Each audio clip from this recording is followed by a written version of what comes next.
The conflict in Gaza has involved extensive use of various munitions by the Israeli military, particularly since October 2023. Below is a detailed breakdown of the reported number of bombs, their types and models, based on available information. Note that exact figures and specifics can vary due to the ongoing nature of the conflict, limited transparency, and differing reports from various sources. I've compiled the most consistent and credible data, but some estimates are approximations due to incomplete or conflicting information. Total number of bombs and explosives. Total tonnage estimates. Reports indicate that Israel has dropped between 70,000 to 120,000 tons of explosives on Gaza since October 7, 2023. Specific estimates include 70,000 tons by June 2024, surpassing the combined bomb tonnage dropped on Dresden, Hamburg, and London during World War II. 75,000 tons by October 2024, as per Gaza's media office. 85,000 tons by November 2024, according to the Environmental Quality Authority. 100,000 tons cited in some posts on X, though not independently verified. 120,000 tons mentioned in an X post, also unverified but reflecting the upper range of estimates.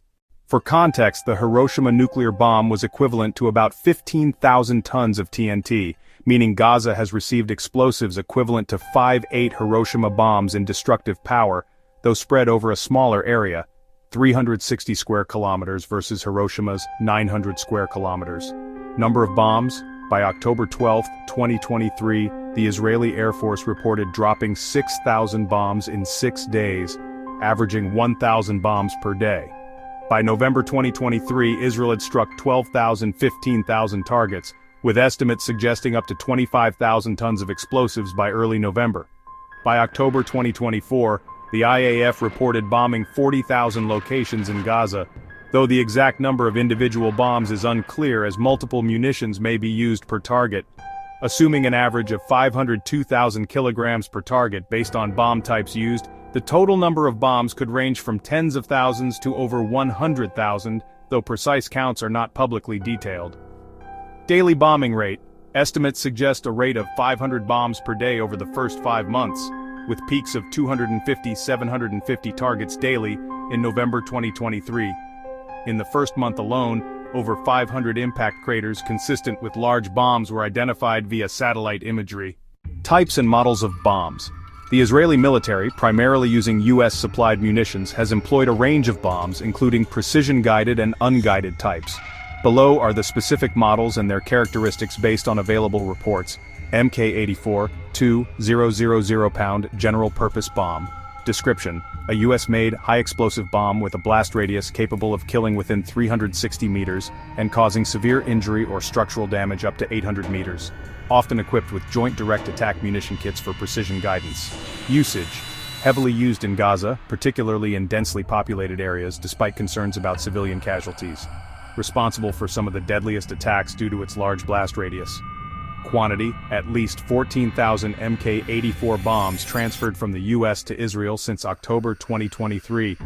Nearly 600 Mk-84 bombs dropped between October 7th and November 17th, 2023, with 1/3 near hospitals, posing risks to civilian infrastructure. Used in specific incidents, such as the Al-Mawasi Safe Zone strike in September 2024, where 3 Mk-84 bombs created large craters. Impact: criticized for indiscriminate effects in Gaza's dense urban environment, potentially violating international humanitarian law. Mk-82, 500-pound general-purpose bomb. Description: a smaller US-made bomb, often used with JDAM kits for precision strikes. Generates a significant blast wave and shrapnel, with a smaller kill radius than the Mk-84. Usage: identified in the July 2025 strike on Al-Baka Cafe in Gaza, where fragments suggested either an Mk-82 or an MPR-500, an Israeli variant. Quantity: over 6,500 Mk-82 bombs transferred from the US since October 2023. Impact: used in densely populated areas, raising concerns about proportionality and civilian harm. GBU-31, 2,000-pound JDAM, including Blue 109 bunker buster. Description: a JDAM-equipped bomb, often using the Blue 109 warhead for penetrating fortified structures like tunnels or bunkers. The Blue 109 has a thicker steel case, exploding with about 525 pounds of TNT equivalent. Usage: employed in strikes targeting Hamas's tunnel network and fortified positions, such as the September 2024 strike in Beirut, though primarily Gaza-focused here. Quantity: at least 3,845 JDAM kits for Blue 109 bombs and 1,000 bunker buster bombs transferred from the U.S. impact.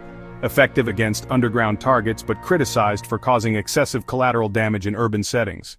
GBU-32, 1,000 pound, JDAM. Description: a mid-sized precision-guided bomb used for targeting infrastructure with less collateral damage than the GBU-31 or Mk-84. Usage: documented in 6 emblematic attacks between October and December 2023, including strikes on residential buildings and refugee camps. Quantity: specific numbers are less clear, but part of the broader 15,000 bombs transferred from the U.S. impact contributes to widespread destruction with concerns about proportionality raised by the UN. GBU-39, 250-pound small-diameter bomb. Description: a precision-guided bomb designed for minimal collateral damage, suitable for urban environments. Usage: used in smaller numbers compared to larger bombs, often for targeted strikes. About 10% of munitions in the first 2 weeks of the war were GBU-39's quantity. Approximately 2,600 GBU-39 bombs transferred from the U.S. impact intended to reduce civilian casualties, but their use in Gaza's dense areas still risks harm. Cluster munitions and white phosphorus. Description: cluster munitions release multiple smaller bomblets, while white phosphorus causes severe burns and is banned in populated areas under international law. Usage: documented use in Gaza, particularly white phosphorus, which has caused severe injuries and environmental contamination. Quantity: no specific counts available, but their use has been confirmed by Euromed Monitor and other sources. Impact: poses long-term risks due to unexploded ordnance and toxic contamination, violating international humanitarian law. Other munitions: Hellfire missiles. Over 3,000 Hellfire precision-guided air-to-ground missiles transferred from the U.S., used for targeted strikes. Artillery shells. Approximately 57,155 shells transferred, contributing to ground-based bombardment. Mortar shells. Around 50,000 mortar shells supplied, used in close-range combat. Additional details: unexploded ordnance. An estimated 14% of bombs, 4,056,300 of 45,000 bombs in the first 3 months, failed to detonate, posing long-term risks to civilians. Targeting system. Israel uses an AI-based system called Habsara, the Gospel, to identify targets, generating up to 37,000 potential targets at its peak. This has raised concerns about indiscriminate bombing, as the system sometimes included non-combatants. Civilian impact. The use of heavy munitions like the Mk-84 in densely populated areas has led to significant civilian casualties, with over 48,000 Palestinians reported killed by October 2024, and 69–80% of buildings damaged or destroyed. Environmental damage.